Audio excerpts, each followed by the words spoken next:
Apesar da pressão dos Estados Unidos, a União Europeia mantém os planos de implementar nova legislação sobre redes sociais como o X, TikTok e Facebook. Em entrevista à Euronews, a vice-presidente executiva da Comissão Europeia, Henna Virkkunen, responsável pelas pastas da segurança e da tecnologia, explica que estas leis são vitais para proteger a democracia dos perigos da desinformação e dos abusos de mercado. Our rules are very fair because they are same rules for everybody who is operating and doing business in the European Union. So we have same rules for the European companies, for American companies, for the Chinese companies. A Lei dos Serviços Digitais, que visa prevenir a desinformação, e a Lei dos Mercados Digitais, que pretende garantir uma economia digital mais justa, têm sido alvo de críticas por parte de Elon Musk. EU will not resile from implementing the DSA and DMA where and when needed, despite the confrontation with the United States. It's super important for us that we are fully enforcing DMA and DSA because when it comes to DMA, there we want to make sure that the big players, that they are not the dominant players, they are not misusing their market power, that also new innovations can enter to the markets in the European Union. And DSA is very much for making sure that illegal content and products are taken down and we have safe and democratic, fair environment. Pode ouvir a entrevista completa no The Europe Conversation na quinta-feira.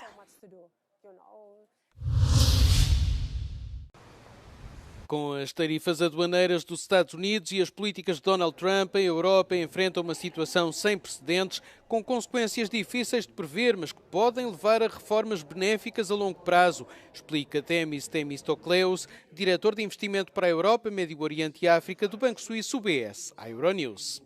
If we face just targeted tariffs on a couple of sectors, up to 20%, say, then the impact is going to be more muted. If that effective tariff rate goes from 1 to 3% to 15, 16%, that could potentially have a cumulative impact on the European economy of up to 0.7, 0.8%. Current year, we're thinking GDP in Europe will grow by around 1%. In that extreme level of tariffs, then the growth rate potentially could be halved. The European Commission said they're going to respond like for like. And they've already done that with steel and aluminium. But obviously, I think the danger is basically tit for tat, and then that would escalate. It would be a point where both parties will just pause, and then they'll start negotiating, and then climb back down.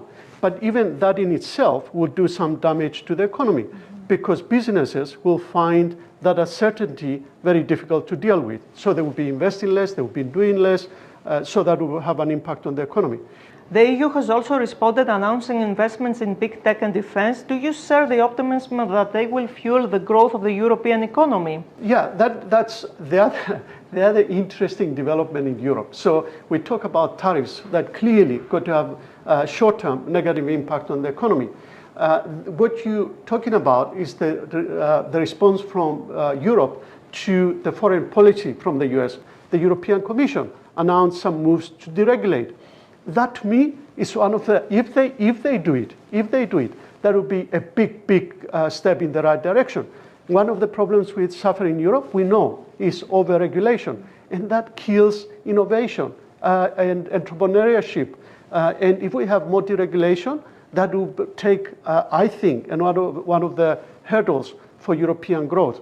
So you believe that the Trump administration forces Europe to right direction? Absolutely. And we know the problem with Europe only responds to crisis. I would argue what's happening is going to be positive for Europe longer term. Milhares de palestinianos fugiram da cidade de Rafah, no extremo sul de Gaza, na segunda-feira, depois de Israel ter emitido novas ordens de evacuação, abrangendo a maior parte da cidade e áreas próximas. O chefe da agência da ONU, que ajuda os refugiados palestinianos, disse que cerca de 140 mil pessoas foram afetadas pelas ordens, que indicam que os militares israelitas poderão lançar em breve uma nova grande operação terrestre na cidade. Já no norte de Gaza, as forças israelitas prosseguiram a sua ofensiva terrestre, afirmando ter matado 50 militantes do Hamas. Israel pôs termo ao cessar-fogo com o Hamas no território, lançando novos ataques aéreos e terrestres no início de março. O país cortou também o fornecimento de alimentos, combustível, medicamentos e ajuda humanitária ao enclave palestiniano. As forças armadas israelitas recusaram retirar as tropas do posto fronteiriço de Rafah, tal como acordado no cessar-fogo assinado em janeiro, e em vez disso propõem um acordo alternativo para um novo cessar-fogo temporário. O Hamas insiste na aplicação do acordo assinado, apelando a um cessar-fogo duradouro e a retirada das forças israelitas de Gaza, em troca da libertação dos reféns. O número de mortes na sequência do grande terremoto de sexta-feira em Myanmar já ultrapassou os 2.000, segundo informaram os meios de comunicação social estatais. Entre as vítimas incluem-se 200 monges budistas que foram atingidos pelo colapso de um mosteiro, 50 crianças que morreram após o desmoronamento de uma sala de aula do ensino pré-escolar e 700 muçulmanos que perderam a vida enquanto rezavam em mesquitas. Embora as operações de salvamento ainda estejam a decorrer, os esforços têm sido dificultados pela destruição e pela guerra civil em curso. Ainda assim, equipas de salvamento chinesas retiraram 6 sobreviventes dos escombros em Naypyidaw e Mandalay, gravemente atingidas pelo abalo. Grupos de ajuda humanitária dizem que o terremoto poderá agravar a fome e aumenta o risco de surtos de doenças, tendo a União Europeia já anunciado uma ajuda de 2,5 milhões de euros a Myanmar. Na vizinha Tailândia, as equipas de salvamento continuam à procura de sobreviventes na zona do edifício que ruiu, na capital, Bangkok, após o sismo de sexta-feira. Sendo que pelo menos 18 pessoas morreram no local, 33 ficaram feridas e 78 estão ainda desaparecidas. Em causa um abalo de magnitude 7.7 com epicentro perto da cidade de Mandalay, em Myanmar, e que de resto causou apenas danos limitados na capital tailandesa.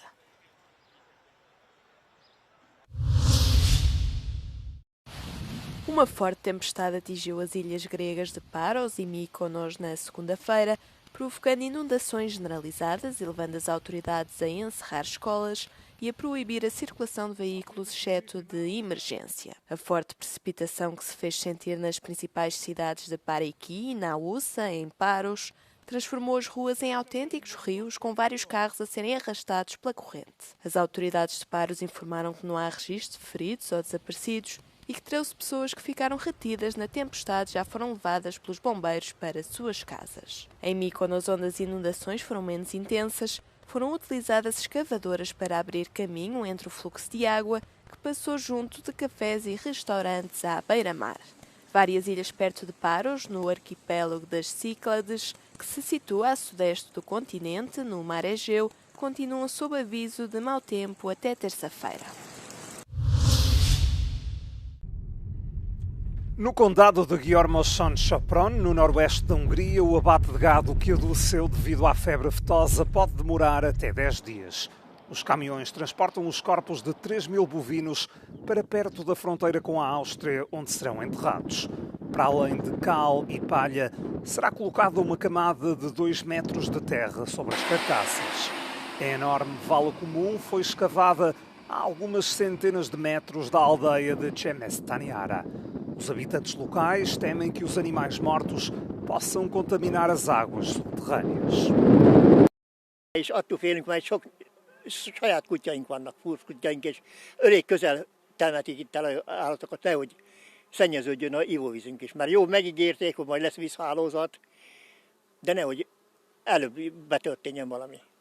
Na aldeia vizinha de Livelle, a doença que infecta os animais de casco foi identificada na última quarta-feira. Decidiu-se avançar com o abate. A polícia faz inspeções para confirmar que apenas os veterinários e os trabalhadores podem entrar nas instalações afetadas. Paul Meixner, um cidadão húngaro nascido na Áustria, cria animais aqui há 30 anos. A quinta inteira pode estar agora em risco. Por isso, vai abater todo o gado que tem, apesar de apenas 5% da manada estar infectada. Most ez egy uniós rendelet, állategészségi rendelet, hol a minden tagország alatt kell dolgozni, és ottani egy fertőzött állomány pontos leírva kellene semmisíteni, mert mi ezt tovább menni, igazságért lehet egész ország tudo vai fertőzni, ezt kell localizálni. O abate em massa de bovinos saudáveis causa sofrimento emocional aos criadores de gado. Folyosó behajtva állat, hol a etenkintet kalota belép, és ez a kalota ottani egy hentes fejbelül állat, és ottani meghalt állat után a kamion berakva, egy szád kamion, hol szállít. Os caminhões que entram e saem destas instalações também são desinfetados. Foi detectado outro surto de febre aftosa na Eslováquia e os veículos são sujeitos a controlos sanitários na fronteira. A mögöttem látható telepnek 1,5 milliárd forintos kára keletkezik amiatt, hogy az összes állatot le kell ölni. Naponta 50 000 liter tejet vittek el innen, ennek hiánya is hatalmas bevételkiesést jelent. A kormány kártalanítást ígért, de az kérdéses, hogy ez mire lesz elegendő. Kis Gábor, Euronews, Levél. 5 pessoas morreram e 4 ficaram feridas depois de uma explosão ter abalado uma mina de carvão nas Astúrias, no norte de Espanha, esta segunda-feira. 2 dos feridos foram transferidos para um hospital numa cidade próxima para serem tratados de queimaduras. Outro foi levado para outro hospital vizinho com um ferimento na cabeça. 2 outras pessoas estavam no local, mas não sofreram ferimentos no acidente. O primeiro-ministro espanhol, Pedro Sánchez, apresentou condolências aos familiares das vítimas e agradeceu aos serviços de emergência.